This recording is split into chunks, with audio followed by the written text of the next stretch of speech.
Canada में कपिल शर्मा के cafe पर तीसरी बार फायरिंग हो गई है। 10 जुलाई, उसके बाद 7 अगस्त और उसके बाद अभी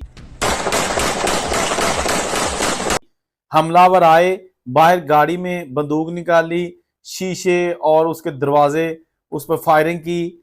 खुशकिस्मती से किसी वक्त भी कोई जानी नुकसान नहीं हो सका, लेकिन जिस ग्रुप ने ये जिम्मेदारी कबूल की है, ऑफ कोर्स वही बिश्नोई ग्रुप, और उन्होंने एक मैसेज भी साथ दिया है। वो क्या मैसेज है इस बार जो उन्होंने वाजे तौर पर अपनी जिम्मेदारी कबूल करते हुए एक स्टेटमेंट दी है, वो भी आपको बताते हैं। इसके साथ साथ 8 रुकनी देसी गैंग कनाडा में पकड़ा गया है, जिन्होंने लाखों डॉलर मालियत की जो चीजें हैं ना, वो किस तरीके से चुराई कि आप सुनकर हैरान रह जाएंगे। ये वो वजूहात हैं जिसकी बिना पर लोग बाहर के मुल्कों में हम देशियों से नफरत करते हैं, और आए रोज इमिग्रेशन की पॉलिसीज भी सख्त हो रही हैं कि ये लोग जब हमारे मुल्कों में आते हैं तो कोई ना कोई पुट्ठा काम कर देने, कोई ना कोई ऐसा हरकत करेंगे कि ना सिर्फ उससे इनकी अपनी इज्जत और खानदान वालों की जो परेशानी है वो बढ़ सकती है, बल्कि ये जो खुद भी जो है ना अपना कैरियर तबाह कर लेते हैं। बात करेंगे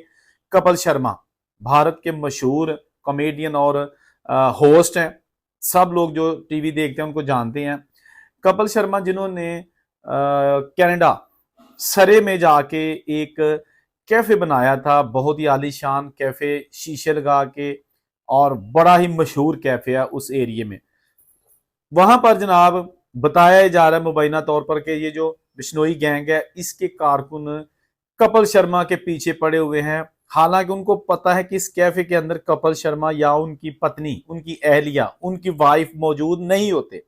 उसके बावजूद उसको मैसेज देने के लिए तीसरी बार 4 महीनों के अंदर तीसरी बार उसके कैफे पे फायरिंग की गई है, और पुलिस तीनों बार भी किसी मुलजम तक पहुंचने में ताहाल कामयाब नहीं हो सकी। तो इस हवाले से जो बिश्नोई गैंग के अहलकारों की जानिब से जो बयान सामने आया, उन्होंने कहा जी हम ये कपिल शर्मा का जो कैफे है इस पर जो फायरिंग का वाकया हुआ हम उसकी जिम्मेदारी कबूल करते हैं। उन्होंने ये भी साथ कहा कि हमारी आवाम के साथ कोई दुश्मनी नहीं है। उन्होंने मजीद कहा कि जिन लोगों से हमारा झगड़ा चल रहा है वो हमसे दूर रहें, जो गैर कानूनी कामों में मुलव्वस हैं और दूसरों का पैसा नहीं देते वो भी तैयार रहें। इससे कबल भी जैसा कि मैंने पहले कहा कि 10 जुलाई को इसी कैफे पर हमला हो चुका है। उसके बाद 7 अगस्त को कपिल शर्मा को जो है ना वो टारगेट किया गया है, लेकिन अब जो तीसरी बार फायरिंग हुई है इससे सिक्योरिटी एहलकार जो कि कनाडा में है उनके लिए एक चैलेंज बन गया है। जब दूसरी बार हमला हुआ था उस वक्त वहां पर जितने भी सिक्योरिटी ऑफिसर्स हैं, वहां के मेयर हैं, सियासी शख्सियात हैं, एमपीज हैं, वो गए और उन्होंने यकीन दिलाया कि नेक्स्ट टाइम ऐसा नहीं होगा, क्योंकि हमने तमाम मैयर्स हर जगह सीसीटीवी कैमराज अलार्म लगा दिया। इवन के कोशिश करेंगे कि इसके कैफे के बाहर पुलिस की गाड़ी भी खड़ी रहे, यानी यहां तक इंश्योर करवाया गया। लेकिन बिश्नोई गैंग कामयाब हो गया। कहा यह जा रहा है कि सलमान खान के साथ जो इसकी कुर्बत है, सलमान खान एक्टर जो हैं उनके साथ इसका काफी अच्छा गहरा ताल्लुक है दोस्ती का, तो उसकी बिना पर बेसिकली ये सलमान खान के भी अपना दुश्मन समझते हैं, उसके खिलाफ भी हुए हैं ये बिश्नोई गैंग, और अब इन्होंने कपिल शर्मा को टारगेट बना रखा है। ये जो भी स्टोरी है, लेकिन मैं यहाँ पर एक चीज कहना चाहता हूँ, जिस इलाके में सरे के जिस इलाके में कपिल शर्मा का कैफे है वहां पर रहने वाले लोगों की जिंदगी अब क्या होगी। गोरों का इलाका, या वहां पर रहने वाले खा गोरे हैं या देसी हैं, उनके बच्चे, उनकी फैमिलीज, उनके लिए अब क्या वो सेव इलाका है। गो के बिश्नोई गैंग कह रहा है कि जी लोगों से हमारी कोई दुश्मनी नहीं है, लेकिन जिस जगह पे जब मर्जी कोई आए फायरिंग करे, लोगों में खौफ हरास फैला दे और चुप करके पतली गली से निकल जाए, किसी को पता ही ना चले, बल्कि वो खुद अपनी वीडियोस जो है ना अपलोड कर रहे हैं, किस अकाउंट से आ रही हैं, कहां से आ रही हैं, कोई क्लू नहीं अभी तक, और कोई बंदा पकड़ा नहीं गया। गो के कनाडा की जानिब से अब तक बिश्नोई गैंग को एक दहशतगर्द तंजीम करार दिया जा चुका है, लेकिन फॉर व्हाट, कुछ उसका असर नहीं हुआ है, बिल्कुल नहीं हुआ। ये गैंग इतना बढ़ चुका है कि जो कनाडा में रहने वाले बिजनेस कम्युनिटी के लोग हैं, देसी खास तौर पर पंजाबी, खाओ हिंदू हैं या सिख हैं, उनको चुन चुन कर टारगेट किया जा रहा है। उनको कॉल करके लाखों डॉलर तवान मांगा जाता है या जगह टैक्स मांगा जाता है। कुछ लोग तो इज्जत बचाने के लिए, जान बचाने के लिए दे देते हैं, जो नहीं देते। ऐसी एग्जाम्पल्स भी पिछले 2 साल में मौजूद हैं कि बहुत सारे लोग जान से हाथ धो बैठे हैं। दिन दिहाड़े उनको दफ्तर के बाहर जब वो गाड़ी की तरफ जा रहे होते हैं तो गोलियां आ जाती हैं। बहुत सारी ऐसी एग्जाम्पल्स हैं। यानी कि जिन लोगों ने वहां जाके मेहनत की और उसके बाद कारोबार बनाए, पैसा कमाया, अब जनाब उनके लिए पैसा जो है ना वो एक वबाले जान बन चुका है, गले की हड्डी बन चुका है, क्योंकि जिसके पास वहां पे पैसा है उसको थ्रेट कॉल आ जाती है। ये सिचुएशन है। अब देखते हैं कि ये जो तीसरी बार कपिल शर्मा के कैफे पर हमला हुआ है, इसका क्या नतीजा निकलता है। तो अब बात करेंगे दूसरी खबर जो मैंने वीडियो के अब बात करेंगे दूसरी खबर जो कि वीडियो के शुरू में मैंने आपको बताई थी कि एक देसी 8 रुकनी गैंग पकड़ा गया है कनाडा में। तो सबसे पहले हम इनके आपको नाम बता देते हैं। ये जी सुमनप्रीत सिंह है 28 साल, गुरदीप चट्ठा 29 साल, जशनदीप 23 साल, ये इनकी उम्रें बता रहा हूँ। इसके साथ है हरमान सिंह 28 साल की उम्र है इसकी, जसनप्रीत सिंह 21 साल है, मनरूप सिंह है 23 साल का, राजवीर सिंह है 26 साल और उपन धीरज सिंह है, ये इसकी उम्र है 28 साल।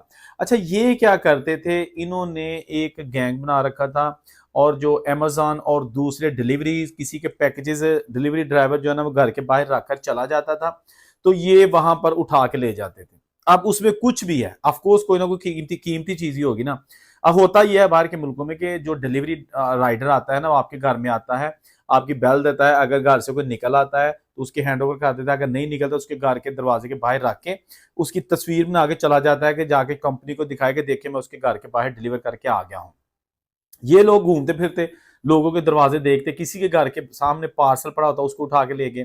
फिर जो डाक बॉक्सेस होते हैं, घर की डाक के बॉक्सेस बने होते हैं, हर फ्लैट या हर घर का बाहर बॉक्स लगा होता है, ऊपर नंबर लिखा होता है अगर फ्लैट्स हैं तो उसके अंदर जो है ना पोस्टमैन जो है ना वो आपके बैंक के कार्ड, बैंक ईमेल्स, आपके चेक बुक, जो भी चीजें आपको बाई मेल आनी है ना वो आपके लेटर बॉक्स में डाल देगा। ये लोग उससे भी चीजें चुराते थे और इस तरह इन्होंने क्रेडिट कार्ड और बहुत सारी चेक बुक्स, गिफ्ट, बेशुमार चीजें जो है ना वो चुराई और बिल आकर फिर पकड़े गए। बताया जाता है कि कम से कम 450 पीसेस जो है ना वो ऐसे थे कि जो कि कीमती चीजों से भरे पड़े थे और उनकी मालियत तकरीबन $4 लाख थी, जिनमें 255 चेक्स थे, 182 क्रेडिट कार्ड से, 35 गवर्नमेंट आईडीज जो लोगों की आईडी होती हैं वो आती हैं और 20 के करीब गिफ्ट वाउचर्स थे। तो अब जनाब इनको जो है ना वो ऑफ कोर्स भयानक अंजाम इनका शुरू हो गया है। ये वो यंग जनरेशन है जो वहां पर जाती है, वहां जाते तो स्टडी वीजे पे हैं, घर बैठे तो बच्चों को परमानेंट रेजिडेंसी इंडिया में थोड़ी मिल गई थी, लेकिन टारगेट ये होता है कि रातों रात अमीर होना है। मेहनत टारगेट नहीं होता, स्टडी टारगेट नहीं होता। ये होता है जब ये वहां पे लैंड करते हैं, इनको 1 महीना होता है ना तो ये देखते हैं ना कि यार वहां पर कुछ लोग जो सीनियर्स हैं, जो पुराने हैं, उनके पास तो गाड़ियां हैं, उन्होंने तो घर भी अपना ले लिया है, उनका तो लिविंग स्टैंडर्ड हमसे बहुत बेहतर है, और हम रहे शेयरिंग में 6-6 लड़के एक एक कमरे में या एक एक घर में, और गाड़ी भी अभी कोई फटीचरा सी ली है, जॉब्स में जो है ना वो मालिक से गालियां भी खाते हैं, मतलब बदतमीजी भी होती है ना सम टाइम। अगर आप वहां पे काम का जो लोग बाहर हैं उन्हें पता है, हर जगह नहीं लेकिन अक्सर ऐसा है कि वो मालिक जो है ना वो पूरा डंडा प्रोग्राम होता है। तो अब जनाब ये लोग जब उनको देखते हैं, वो ये लोग वो नहीं देखते कि उन्होंने जो मेहनत की हुई है 20 साल, 15 साल, 25 साल उनकी जो मेहनत, उसके बाद वो इस स्टैंडर्ड पर पहुंचे हैं। ये कहते हैं नहीं, कल किन्ने वेख्या असा अज ही अमीर होना। उसके बाद फिर जनाब ये वो काम करते हैं, उस गैंग का हिस्सा बनते हैं जो क्राइम करता है, लेकिन क्राइम करना आसान है, उससे बचना मुश्किल है। आप बच नहीं सकते। इंडिया भागो, किसी को मार के या किसी को लूट के पकड़ लेंगे, इंटरपोल के जरिए आपको पकड़ लेंगे। पाकिस्तान भाग के आगे, बड़ी एग्जांपल्स में अक्सर ऐसी वीडियोस बनाता हूं यार, ये इस्लाही वीडियोस होती हैं, ठीक है ना। ये किसी कंट्री, किसी मजहब, किसी मुल्क नू बदनाम करना नहीं है। बदनाम ये लोग करते हैं, हम इनको बेनकाब करते हैं। हमारी वीडियो से मुल्क बदनाम नहीं होते, मुल्क बदनाम होते हैं जो इस तरह की काली भेड़ें वहां जाके तो इस तरह की हरकतें करती हैं, वो मुल्क को बदनाम करते हैं। इनके करतूत अगर दुनिया को दिखाए जाए तो उससे मुल्क को बदनामी नहीं होगी, बल्कि इन्ना जैसे जो मनहूस चेहरे ने वो सामने आ जाएंगे। और जो लोग समझदार हैं वो समझते हैं, वो कहते हैं कीप इट अप, बेग साहब इनको जरूर बेनकाब करते रहे, और मैं करता रहूंगा।